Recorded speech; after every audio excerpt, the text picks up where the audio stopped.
Hi hello నమస్తే welcome to our channel Telugu రాజ్యం. నేను మీరామ్. ఈరోజు జరిగినటువంటి ముఖ్యమైన భేటీ రేవంత్ రెడ్డి గారు మరియు సినీ ఇండస్ట్రీలో కొంతమంది ప్రముఖులు. అయితే ఇందులో భాగంగా ప్రధానంగా ఇండస్ట్రీకి పెద్దగా చెప్పుకుంటున్నటువంటి చిరంజీవి గారు హాజరవుతారని అయితే అందరూ అనుకున్నారు. కాకపోతే చిరంజీవి గారు రాలేదు. అయితే ఈ అంశంలో ప్రధానంగా వెలువడుతున్నటువంటి మాట ఏంటి అంటే, తమ్ముడు కోసం ఏపీ సీఎం జగన్మోహన్ రెడ్డి గత ప్రభుత్వంలో ఉన్నప్పుడు వెళ్ళి కలిశారు. అల్లుడుగా చెప్పుకునే అల్లు అర్జున్ కోసం అయితే రాలేదు అని అయితే ప్రధానంగా వాదన వినపడుతుంది. అయితే ఎందుకు రాలేదు, ఒకవేళ వచ్చి ఉంటే చిరంజీవి గారు ఇంకొన్ని సౌలభ్యాలు అయితే ఇండస్ట్రీకి వచ్చేలాగైతే గవర్నమెంట్తో మాట్లాడే అవకాశాలు ఉండేది. దీనికి సంబంధించి ఒక మంచి వివరణ, పూర్తి విశ్లేషణ దాసరి విజ్ఞాన్ గారిని అడిగి తెలుసుకుందాం. నమస్తే అన్న. ఒకవేళ చిరంజీవి గారు వచ్చి ఎలాంటి అంశాలకు సంబంధించి కొంచెం వెసులుబాటు దొరికేది? ఇండస్ట్రీకి పెద్దగా చెప్పుకుంటారు కదా చిరంజీవి గారిని. 1 సెకండ్. 4 హీరోలు, అందులో ఆయన ఒక హీరోగా ఒక నిర్మాత దగ్గర నుంచి డబ్బులు తీసుకోవడం తెలుసు, ఓకేనా, నటించడం తెలుసు, తర్వాత ఇంకో సినిమా ఒప్పుకోవడమే తెలుసు. చిరంజీవి గారు నిర్మాతగా అయితే ఎప్పుడు వ్యవహరించలేదుగా. నో, ఆయన అనుబంధ సంస్థలు ఉన్నాయిలే, అది అనుబంధ సంస్థలు, అవి వదిలేద్దాం. ఆయన అయితే నిర్మాతగా ఎప్పుడు క్రియాశీలకంగా వ్యవహరించలేదు. వెంకటేష్ గారు వచ్చారు కదా. వెంకటేష్ గురించి తర్వాత సంగతిలే, ఆయన దగ్గర కొద్ది ముందు చిరంజీవి గురించే మాట్లాడుతున్నావు. అడిగిన క్వశ్చన్కే ఆన్సర్ చెప్తా. ఆయన అయితే క్రియాశీలకంగా నిర్మాతగా ఎప్పుడు వ్యవహరించలేదు. సో ఒక నిర్మాత పడే ఇబ్బందులు కానీ, కష్టాలు కానీ, నష్టాలు కానీ ఆయనకు తెలియదు. నటుడిగా ఆయనకు ఆ బెనిఫిషియరీస్ మాత్రమే తెలుసు. క్యారీవ్యాన్లో కూర్చోవడం, దిగడం, తినడం, పడుకోవడం, యాక్ట్ చేయడం. నెక్స్ట్ ఆ తర్వాత వాళ్ళ పిల్లలు కూడా ఇండస్ట్రీకి వచ్చారు, ఏదో రకంగా వాళ్ళ బాగోగులు. పోనీ సంఘ సంస్కర్తగా చూడాలనుకుంటే ఆ బ్లడ్ బ్యాంకు, ఎప్పుడన్నా గిరోనా వచ్చినప్పుడు వాళ్ళకి పొట్లాలు, అంతే. అంతకుమించి ఇండస్ట్రీ గురించి 360 డిగ్రీస్లో అయితే చిరంజీవి గారికి ఏమీ తెలియదు. అదేంటి ఇండస్ట్రీ పెద్దగా ఉన్న వ్యక్తికి తెలియకపోవడం? ఇండస్ట్రీలో పెద్ద వ్యక్తి, ఇండస్ట్రీ పెద్ద వ్యక్తి కాదు. డిఫరెన్స్ ఏంటి? ఇండస్ట్రీలో పెద్ద వ్యక్తి అంటే సీనియారిటీ, ఇండస్ట్రీ పెద్ద అంటే ఇండస్ట్రీ 360 డిగ్రీస్ తెలిసి ఉండాలి. ఇండస్ట్రీ 360 డిగ్రీస్ తెలిసిన వ్యక్తిని వీళ్ళు అనుకున్నారు. అఫ్ కోర్స్ మన దిల్ రాజు గారు, అలా సరిపోయింది. ఇకపోతే నాగార్జున గారు ఇండస్ట్రీలో పెద్ద వ్యక్తి కాదు, ఇండస్ట్రీ పెద్ద వ్యక్తి, ఇండస్ట్రీలో పెద్ద వ్యక్తి. నిర్మాతగా ఆయనకు 360 డిగ్రీస్ తెలుసు, ఒక వ్యాపారిగా ఆయనకు 360 డిగ్రీస్ తెలుసు. He's a brand ambassador for few products and he's a host. And అలాగే కొన్ని సంస్థలకి చాలా మందిని ఔత్సాహికుల్ని ప్రోత్సహించి, వాళ్ళ ఇంట్లో 2 కొడుకులున్నా కూడా వాళ్ళ నిర్మాణ సంస్థలో కొత్త వాళ్ళని తీసుకొచ్చి వీళ్ళని పక్కన పెట్టి మరి హీరోలుగా చేసి తీర్చిదిద్ది జనాలకు వదిలిన వ్యక్తి. అది కదా సంఘ సంస్కర్త అంటే.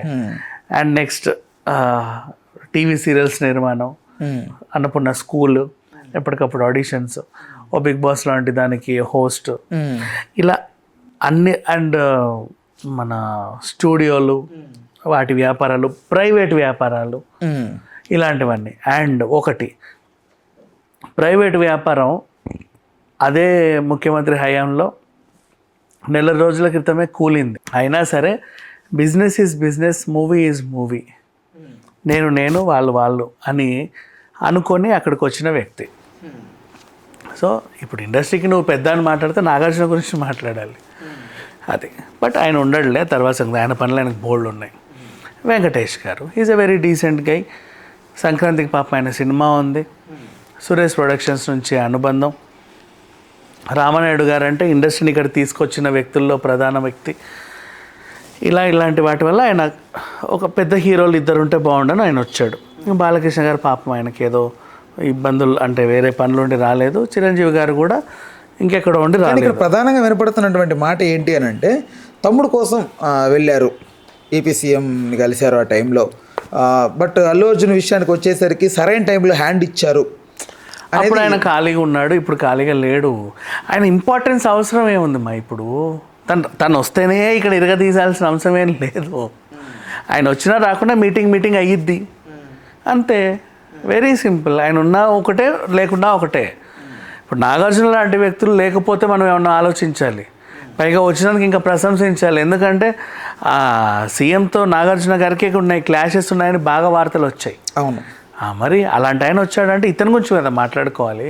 ఇండస్ట్రీకి పెద్ద అంటే నాగార్జున గారు ఆ టైపు, లేదంటే మోహన్ బాబు గారు ఫర్ ఎగ్జాంపుల్, ఆ దాసరి గారి తర్వాత ఒక పెద్ద వ్యక్తి. ఈయన హీరో, ఒక సీనియర్ హీరో అంతే. సమస్య ఈయనకు అనవసరం. ఇప్పుడు అంతెందుకు బోలా శంకర్ టైంలో కూడా నిర్మాత మనకు కంప్లైంట్ ఇచ్చాడు, నా రెమ్యునరేషన్ నాకు అని ఇబ్బంది పెట్టాడు అని. ఇలా వాళ్ళకి కావాల్సింది ఏంటంటే సినిమా చేసామా, మా డబ్బులు మాకు వచ్చాయా, మేము బతుకు బాగున్నామా, నా కొడుకు పిల్లలు బాగున్నారా, వాళ్ళ సినిమాలు హిట్ అయ్యాయా, అంతే.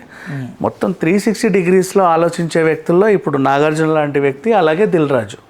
సో ఇట్లాంటి ప్రముఖులు వెళ్ళారు. బట్ శ్యాంప్రసాద్ రెడ్డి కొంచెం ఇంకా బాగుండేది. బట్ తన అంశాలు ఇప్పుడు ఆయన ఎన్ని మోస్తున్నాడు, ఒక ఎమ్మెల్యే అటు చూసుకోవాలి, ఇటు బసవ తారకని చూసుకోవాలి, షోకి హోస్ట్, ఆయన సినిమాలు చూసుకోవాలి. అన్స్టాపబుల్ నిన్న మొన్న అయింది ఎపిసోడ్. సో ఇట్లా ఆ బిజీనెస్ మనకు కనబడుతున్న బిజీనెస్ అప్పుడు మనం మాట్లాడకూడదు. రైట్. ఇంకా మెయిన్గా ప్రధానంగా ఇంకోటి ఏంటంటే దిల్ రాజు గారే దీనికి సంబంధించి ఓవరాల్ ఈ మీటింగ్ అంతా కూడా ఆయనే దగ్గరుండి చేశారు. అయితే ఇక్కడ రెడ్డి సామాజిక వర్గం తాలూకు ఎఫెక్ట్ అనేది వర్కౌట్ అయిందని ప్రధానంగా వినపడుతోంది ఇండస్ట్రీలో. ఎందుకంటే దిల్ రాజు గారు కూడా రెడ్డి కాబట్టి, at the same time Revanth Reddy గారు రెడ్డి కాబట్టి, అంటే ఆయనకు ఆ పదవి ఇచ్చింది ఎఫ్ఎన్సీ చైర్మన్గా ఇవ్వడం కానీ, అటు ఇప్పుడు ఈరోజు మీటింగ్ కుదర్చడం కానీ, సినీ రంగానికి సంబంధించి అట్ ద సేమ్ టైం రేపటి రోజున గేమ్ చేంజర్ ఆయన చిత్రాలు 2 ఉన్నాయి సంక్రాంతికి. వాటి వెసులుబాటు కోసం కూడా రేవంత్ రెడ్డి గారి రెడ్డి సామాజిక వర్గాన్ని ఫేస్ చేసుకునే కొంచెం వెసులుబాటు ఇచ్చారని ప్రధానంగా వాదన వినపడుతుంది. దీని మీద మీ అభిప్రాయం ఏంటి? దీని మీద అభిప్రాయం పక్కన పెట్టేస్తే, ఆయన తన అవసరం కోసం వచ్చి ఉండొచ్చు, రెడ్డి అని చెప్పి వీళ్ళు ఇచ్చి ఉండొచ్చు. పక్కన పెడితే కమ్మ నాగార్జున గారు, ఆయన సినిమా కూడా లేదు సంక్రాంతికి. పైగా ఆయన అవమానింపబడ్డాడు నెల క్రితం. అయినా సరే ఆయన వచ్చాడంటే అర్థం ఏంటి? ఇట్స్ వెరీ గుడ్ మీటింగ్ ఈరోజు జరిగింది. శ్యాంప్రసాద్ రెడ్డి గారు రావడం కానీ, రాఘవేంద్రరావు గారు రావడం కానీ చాలా అద్భుతమైన మీటింగ్. అండ్ మురళీమోహన్ గారు, మన అదృష్టం బాగుండి ఆయన ఈరోజు మన మధ్య ఉండడం కానీ, ఇంతమంది ప్రముఖులు, ఒక మోహన్ బాబు గారు, రాజశేఖర్ గారు, వీళ్ళు కూడా వస్తే బాగుండు. మరి ఎవరెవరు వ్యక్తిగత బిజీలో వాళ్ళు ఉన్నారు.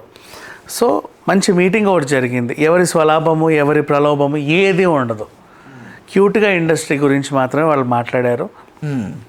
ఆయన కూడా అండగా ఉంటామన్నారు. క్యూట్గా జరిగింది మీటింగ్, బాగుంది. ఎవరైతే రావాలో వాళ్ళు వచ్చారు, అంతే. ఇంకా రావాలి అనుకుని ఆశపడ్డోళ్ళు వచ్చినా ఒకటే, రాకుండా ఒకటే. ఎందుకంటే మీరు ఆశపడ్డారు, వాళ్ళకి అక్కడ ఇంపార్టెన్స్ ఉండదు, అంత అవసరం లేదు బేసికలీ. రైట్. ఓకే, కన్క్లూజన్కి వచ్చే ముందు అసలు బన్నీకి మీదట ఎలాంటి ఇబ్బంది ఉండబోదు అని అయితే రేవంత్ రెడ్డి గారు ఒక మాట అయితే ఇచ్చినట్లుగా తెలుస్తోంది. నిజంగా ఇది అయ్యే అవకాశం ఉందా? బన్నీకి ఎలాంటి ఇబ్బందులు ఉండదా? ఇంకా లేదు, ఇక్కడ ఇవి జరుగుతూనే ఉన్నాయి. ఇంకో పక్క పుష్ప కలెక్షన్ల సునామీ సృష్టిస్తూనే ఉంది. 1700 కోట్లు, 16 నిన్న, ఈరోజు 17కి వచ్చింది. ఇప్పుడు ఈ వీకెండ్ క్రిస్మస్ సినిమాలు కూడా ఏమీ చేయలేకపోయాయి. నాకు తెలిసి న్యూ ఇయర్ వరకు బన్నీ, సంక్రాంతి వరకు ఇదే ఉన్నా ఆశ్చర్యం లేదు. ఉంటే 1800 కోట్లు కొట్టి బాహుబలిని క్రాస్ చేసే ఆల్రెడీ 17కి వచ్చింది, 18 ఎంతసేపు ఈ వీకెండ్కి వచ్చేస్తాయి.